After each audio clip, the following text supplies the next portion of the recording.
நீங்கள் இந்த ரப்பானியாவுடைய லோகோவை பார்த்தால் உங்களுக்கு விளங்கும். இந்த லோகோவை படிக்கக்கூடிய உங்களுக்கே தெரியும் இது எதனால் அமைக்கப்பட்டிருக்கிறது. 2017ஆம் ஆண்டு அமைக்கப்பட்ட லோகோ இது. இந்த லோகோவிலே குர்ஆன் இருக்கிறது, மேலே உலகம் இருக்கிறது. முழு உலகத்துக்கும் குர்ஆனை கொண்டு செல்ல வேண்டும் என்ற உயர்ந்த திட்டம் தான் ரப்பானியாவுடைய திட்டம். இரண்டாவது, ஏன் இதற்கு ரப்பானியா என்று பெயர் வைக்க வேண்டும்? ரப்பானியா என்று வைத்ததற்கான காரணம் இது ரப்போடு இணைக்கப்பட்டதாக இருக்க வேண்டும். ரப்போடு இணைக்கப்பட்டதாக இருக்க வேண்டும். ரப்போடு இணைக்கப்பட்டவைகள் ஒரு நாளும் காலத்தால் அழியாது.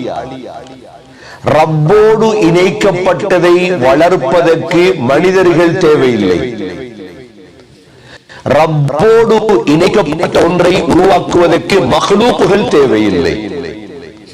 ரப்போடு இணைக்கப்பட்ட ஒன்றுக்காக எந்த விரோதிகளுடைய விரோதமும் சரிவராது. ஏன் ரப்புல் இந்த ரப்பானியா என்ற இந்த பெயரை நீங்கள் யோசிக்கலாம். இந்த ரப்பானியா என்ற பெயர் பலர் வைத்திருக்கிறார்கள். அவ்வாறு இருக்கும் பொழுது அல் முஅஸ்ஸஸத்து ரப்பானியா லித்தராசாத்தில் இஸ்லாமியா இதனுடைய பெயர்.